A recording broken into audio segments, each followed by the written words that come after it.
أعوذ بالله من الشيطان الرجيم. بسم الله الرحمن الرحيم. الحمد لله والصلاة والسلام على رسول الله صلى الله عليه وسلم وعلى آله وصحبه أجمعين. السلام عليكم ورحمة الله وبركاته، وكل لكل المسلمين جميعا في كل مكان عيد مبارك وكل عام ونحن بخير ما شاء الله. أدوبي لدو أولون أسيطروا كيجي fún aṣíwájú wa, ọ̀gá wa, olóríire tí ń ta oríire fáwọn èèyàn lọ́fẹ̀ẹ́ láì gbowó pẹ̀lú wàhálà rẹ̀ tó ṣe, òun náà lànà Muhammad sallallahu alaihi wasallam. A sì tọrọ kẹ́gẹ́ fún gbogbo mùsùlùmí ayé, kọ́lọ́mbà wa kẹ́wọn. A sì kí gbogbo ẹni tí ń jẹ́ mùsùlùmí lórílẹ̀ ayé wípé ọdún wa yóò yàbọ̀, gbogbo ọdún náà la máa bá dáadáa pàdé, kò sì ní jáṣe mọ́.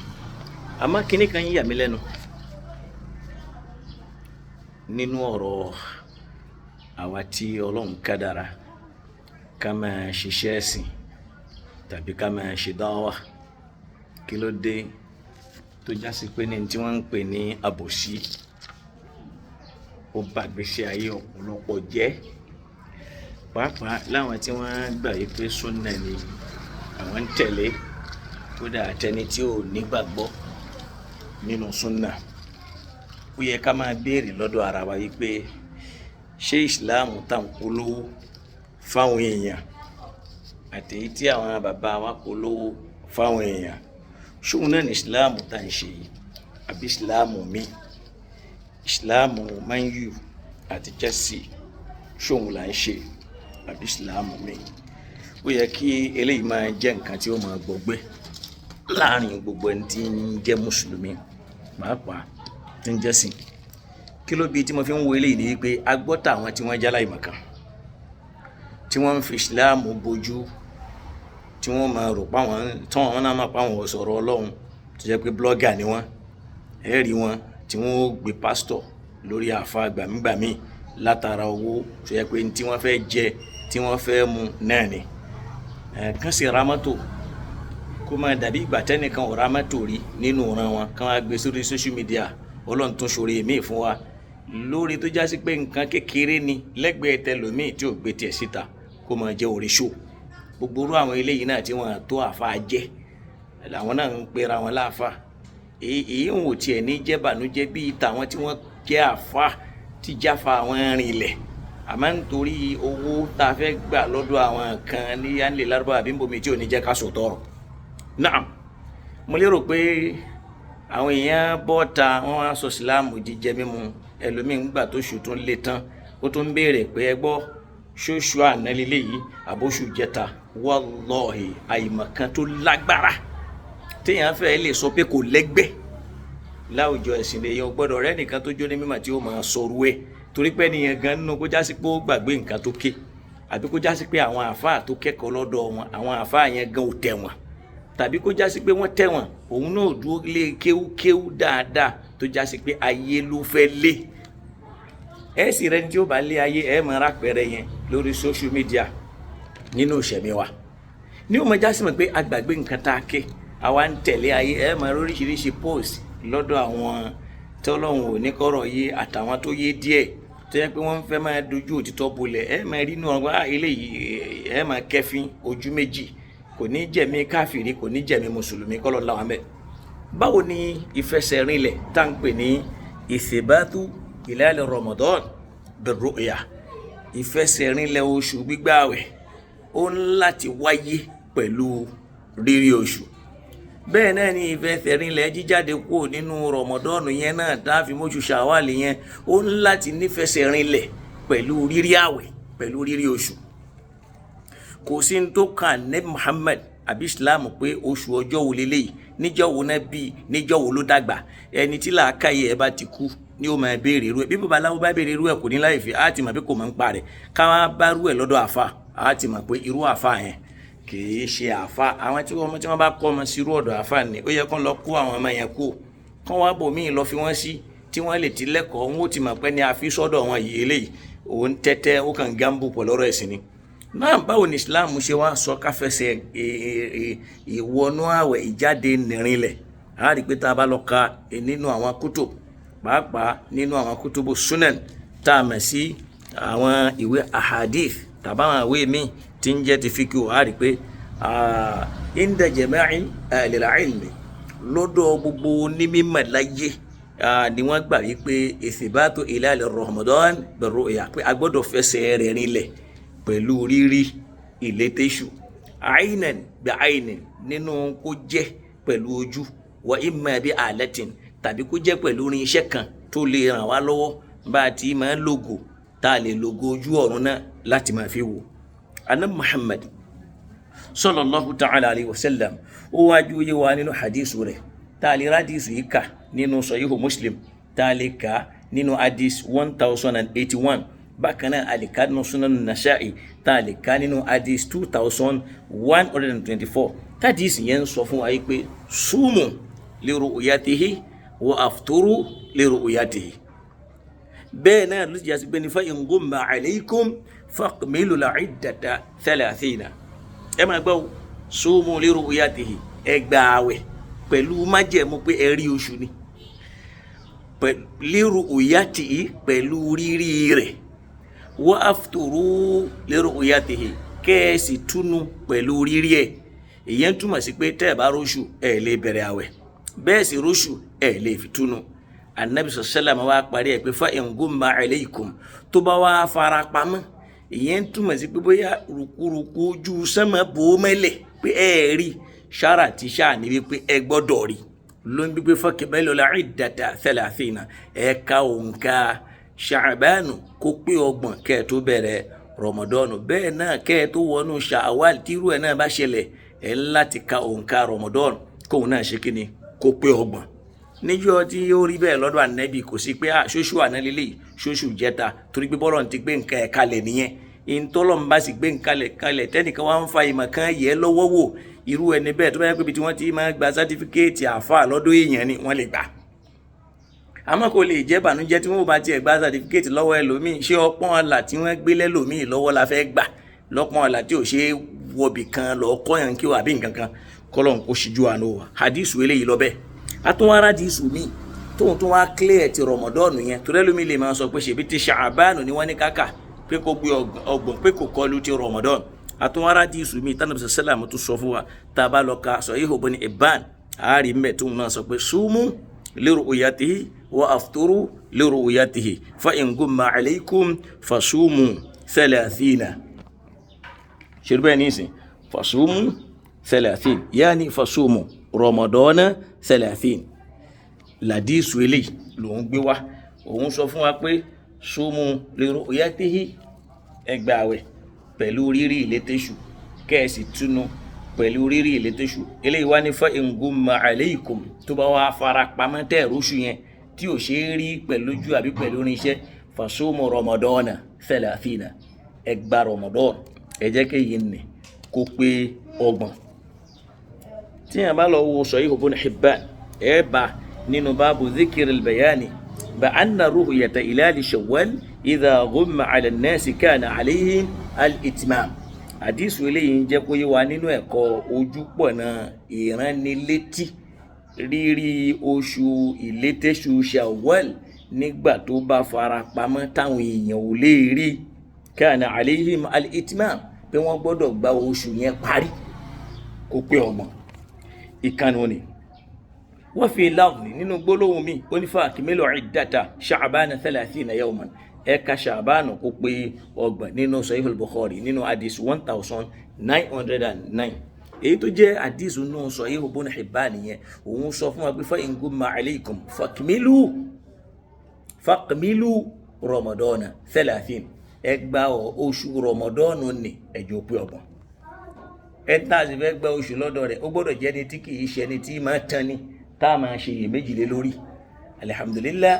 nírọ̀lẹ́ ìjẹta bàbá ìròyìn tá a kọ́kọ́ gbọ́ ni pé ó ṣeé ṣe ká gbààwẹ̀ lọ́la. bó ti yẹ pé lọ́dọ̀ tí wàá ń bí tẹ́lẹ̀tẹ́lẹ̀ ọ̀pọ̀lọpọ̀ ọgbà náà la kì í máa róṣù tí máa já sí pé arúmọjẹ ni kọ́lọ̀ tó gbé àwọn Maulana Sheikh Adam tó gbé wọn dìde pẹ̀lú àwọn arọ́bìtọ̀ al-a'imma wal-ulama tí mo lónà markaz náà táwọn ẹ̀rọ tó wà ní ẹni tó ja ogun yẹn tẹ́lẹ̀tẹ́lẹ̀ a máa gbààwẹ̀ dànù ni. lónìí ní ìsìn wọn wá kéde fún wa wọ́n ní Saudi mamlakatu Saudiya pé wọ́n láwọn róṣù tó sì já sí pé nínú mamlaka fún rẹ̀ àwọn kan pín sí méjì, àwọn kan gbà pé rárá o, àwọn kan ní rárá kò rí bẹ́ẹ̀. tá a bá sì tún wò á rí i pé oṣù tí wọ́n wá ní wọ́n rí ní mamlakatu Saudiya al-Arabiya yìí, Islam ò kàn sọ fún wa wípé tí wọ́n bá ti sọ pé wọ́n rí oṣù yẹn pé tí fẹsẹ̀ rinlẹ̀ bá ti wà wípé wọ́n ti rí oṣù, kò sí nǹkan kan tá a gbọ́dọ̀ tún máa dúró wò mọ́ bil yaqini pẹ̀lú àmọ̀dájú. àmọ́ nígbà tí mamlakatu Saudiya kéde tí wọ́n ní àwọn aróṣù, a rí ọ̀pọ̀lọpọ̀ àwọn èèyàn tí wọ́n dìde tí wọ́n tako rírí oṣù wọn pé kò rí bẹ́ẹ̀. kódà èyí tó jẹ́ àwọn astronomers lágbàáyé, láwọn tí wọ́n jẹ́ al-muslimun wa ghayru al-muslimin, àwọn tó jẹ́ mùsùlùmí àtàwọn tí èyí ṣe mùsùlùmí, gbogbo wọn ni wọ́n sọ wípé non-feasible débi àwọn ìlú míì tí wọ́n já sí pé wákàtí 4 ní ń bẹ fún tí wọ́n fi ń bẹ lókè Saudi níbi kárí oṣù tàbí wákàtí táwọn èèyàn náà ò rí, tí wọ́n sì ní irinṣẹ́ tí wọ́n máa fi wò. lápòjúwe ẹ jẹ́ ká wo ròyìn tó jáde nínú Al Jazeera yìí, ó ní as-Saudiya tuftiru ala kawkabi suhalin, òun lélẹ́yìí as-Saudiya tuftiru ala kawkabi suhal. dákun bóyá fáwọn tí wọ́n lọ́n bá kádàrá káwọn náà lè gbọ́ lárúbáwá káwọn náà kájọ gbọ́. أن المواطنين السعوديين أفطروا على رؤية كوكب زحل بدلا من هلال شوال أثار جدلا واسعا في العالم الإسلامي. ووسط حالة من الجدل راح ملايين الصائمين الذين بات مشكوكا في يوم عيدهم راحوا يتساءلون عما يتوجب عمله شرعا على المستوى الفردي والجماعي. وراح أن المواطنين السعوديين أفطروا على نعم كما فرقوا انت وان صفوان السعودية تفطر على كوكب سحال pé àwọn ará Saudi wọ́n lọ kéde ààwẹ̀ wọ́n sì túnú lórí rírí ìràwọ̀ tí wọ́n ń pè ní Mercury tẹ́ ń pè ní Suhal làwọn àfáàrí ni wọ́n kéde. kìí sì ṣe páwọn nìkan ni wọ́n wà ní àgbáyé, ṣáwà á sọ gbogbo àwọn àgbáyé tó kù yẹn ni wọ́n já sí pé ní wọ́n ń bínú, bóyá wọ́n ń bínú wọn ṣẹ́gẹ́tì mi nísìn ló fi wá rí bẹ́ẹ̀, ṣáà ni wọ́n ń bínú wọn ní rárá, torí pé àwọn ìlú kan ń bẹ ìkéde Saudiya làwọn máa tẹ̀lé wọn lọ ni.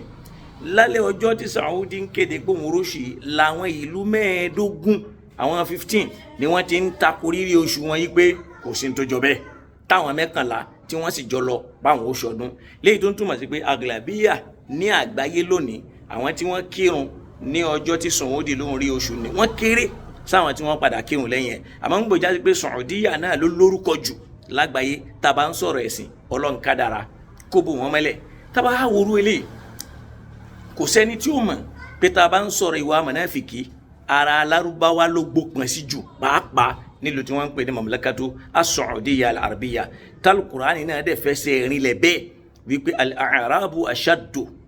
kufran wa nifaqa. tá a bá ń sọ̀rọ̀ ẹni tó gbópọn jù tọrọ rẹ̀ burú jù níbi ìkẹyìn sí tọlọ́hun àti ibi ìmọ̀ ṣojú méjì lórí eré Ọlọ́run, wa ajdaru alla ya'lamu hududallah, láwọn tí wọ́n já sí pé àwọn gan ló súnmọ́ jù lẹ́ni tí wọ́n kì í dá àlà Ọlọ́run, òfin Ọlọ́run tí wọ́n kì í dá mà. Ọlọ́run gan já mà yìí pé Lárúbáwá ni tánàbí èsì ṣànábì ilẹ̀ Lárúbáwá, Ọlọ́run gbé dìde ńlẹ̀ Lárúbáwá ni. Ìsìláàmù yìí ṣe ẹ̀sìn ìran Lárúbáwá. Ọlọ́run ní ma arsalnaka illa kafatan linnas illa kafatan rahmatan lil alamin. àrùn wa nẹ́bí káfà sí gbogbo ọ̀ràn ayé, kò rán sára Mẹ́kà nìkan, kò rán sára Mẹ́dínà nìkan. Ọlọ́run wa máa sọ fún wa yìí pé ara Mẹ́kà ni ẹ máa tẹ̀lé, ẹ tẹ̀lé ara Mẹ́dínà, ẹ tẹ̀lé ara ibìkan. irọ́ tó ń sọ fún wa náà ni pé ká tẹ̀lé Ọlọ́run lórí bọ́lọ̀ ń ṣe fẹ́ ká tẹ̀lé Ọlọ́run. lẹ́ni nísìn àwọn àfáà tí wọ́n ń kéde fún wa lánàá pé sumu li ru'yatihi wa afturu li ru'yatihi fa in gumma alaykum fakmilu al-iddata 30. àwọn tó ń pẹ́ tọ̀ tí ẹ bẹ̀rẹ̀ àwẹ̀ pẹ̀lú rírí, ẹ parí ẹ̀ pẹ̀lú rírí, tó bá wá fara pamọ́ fún yín o ẹ gba Ṣàbánù ẹjọ́ pọ̀gbọ̀n. kódà tí ó bá tún wá dínú Ramadan tí oṣù ní bá tún wá nílé tẹ̀sù yẹn tó bá tún fara pamọ́ ẹ gba Ramadan ẹjọ́ pọ̀gbọ̀n. kó wá já sí pé lónìí àwọn ni wọ́n wá ń tako ìlànà ànábì yẹn tí wọ́n dẹ̀ ń pera wọn lóní súnnà, tí wọ́n ń pera wọn ní sàlàfíà, tí wọ́n ń pera wọn lẹ́nu tó súnmọ́ Ọlọ́run púpọ̀ jù. eléyìí ó yẹ kó jẹ́ nǹkan tí máa bà nínú jẹ́ pé àpadà sí ibú, àpadà sí ìgbà ọlọ́mọdé ó bá ẹni tí ń bá ti ń ṣe dáadáa bá látàná wa ló fi jẹ́ gbogbo ọlọ́dẹ la tuzakku anfusakum huwa a'lamu biman ittaqa. èyí tí mo wá fẹ́ mú wá ní kìlọ̀, ẹni ó kírun lónìí àtẹni ó kírun lánàá, kí ló fi lámàdájú pọ́lọ́n ti gbà? ẹni ó kírun lánàá pẹ̀lú ẹni ó kírun lénìí kí làmọ̀ dájú Ọlọ́run ti gbà tá a fi rẹ́ lómi torí tiẹ̀ burú débi pé ọ̀rọ̀ ẹ̀ wá sórí kodò débi pé ó ní àwọn tí wọ́n kírun lónìí ó yẹ kán gba ibi tí wọ́n ti kírun yẹn kán gba bẹ̀ẹ́dẹ́ wọn ni inna lillahi wa inna ilayhi raji'un tá a tún ráwọn míì náà táwọn náà tún bọ́ ta ẹ̀yin tẹ́ ṣe kínní lónìí ẹ̀yin tẹ́ kírun lánàá ẹ ti dára kàbára oníkálukú wa ń takò ọ̀rọ̀ síra wọn. àwa gbàgbé Ọlọ́run sọ fún adal Qur'an pé wala tuzakku anfusakum ẹ má máa ṣàfọ̀mọ́ ara yín torí pé kíni huwa a'lamu bimani taqa òun ló mẹni tọrọ ẹ wọlé jù níwájú Ọlọ́run jù òun ló mẹni tí bẹ̀rù Ọlọ́run tiẹ̀ tẹ̀wọ̀n jù lọ́dọ̀ ààrẹ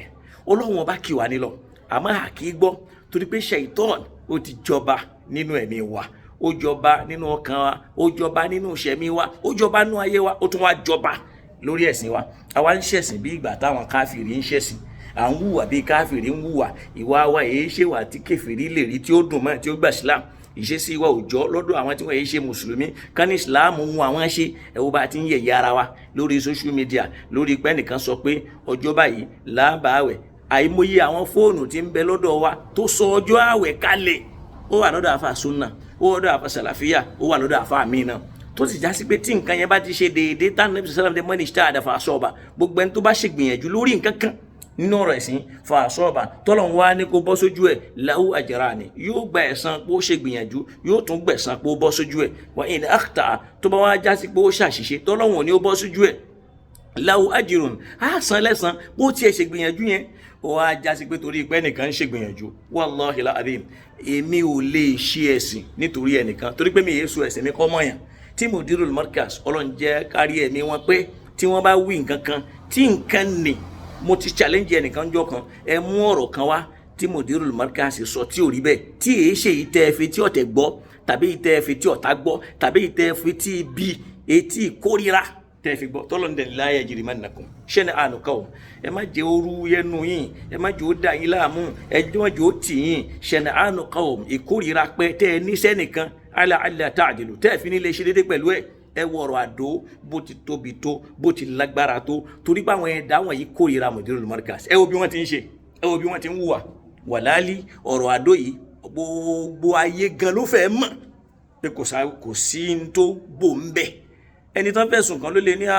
ọ̀rọ̀ àdó yìí bó ti ríre o mi ò láníyàn burúkú o mi ò ní nǹkan kan o àmọ́ ọ̀rọ̀ àfọwọ́ní Kùránì máa ń sọ̀rọ̀ kan ó ní tó bá jásí pọ́lọ́ ń lọ gbẹ̀mí mudirul markaz ká dúpẹ́ pọ́lọ́hún ògbẹ̀mí wọn tádò yẹn ń bẹ lápò wọn bẹ́ẹ̀ ṣẹ́ni tó làdó yẹn ó sọ pé òun lòun ní wọn ó sọ mudirul markaz dẹni yẹ̀yẹ́ tọ́lọ́wọ́n bá mi ò sì ní gbà èyí nǹkan tó ọpẹ́ téyìn ó máa dá ọpẹ́ rẹ̀ láéláé níbo ni gbogbo wa yìí náà ń bó la fẹ́ fojú sí wọn aláwọn máa fa aládùnú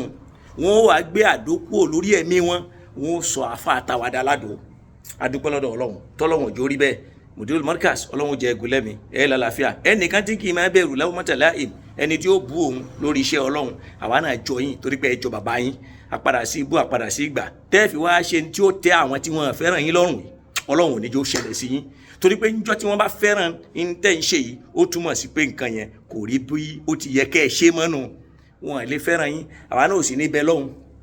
kàn fẹ́ràn yín torí pé gbogbo èèyàn kọ́ ló fẹ́ràn ní Muhammad gbogbo èèyàn kọ́ ló fẹ́ràn Musa gbogbo èèyàn kọ́ ló fẹ́ràn Isa gbogbo èèyàn kọ́ ló fẹ́ràn Nabi Ibrahim lójú ayé wọn nínú ìṣẹ̀mí wọn gbogbo ayé ò lè gba tiẹ̀ gbogbo èèyàn kọ́ ló fẹ́ràn Ọlọ́run gbogbo èèyàn kọ́ ló sì fẹ́ràn ntọ́lọ́run máa ń ṣe nínú ayé bọ́lọ̀ ń bá ti ṣe yóò dùn máwọn kan yóò bí àwọn kan nú bọ́lọ̀ ń ti ṣẹ̀yìn nu a máa ń bí mo ti lọ níbi Ruyatul Hilal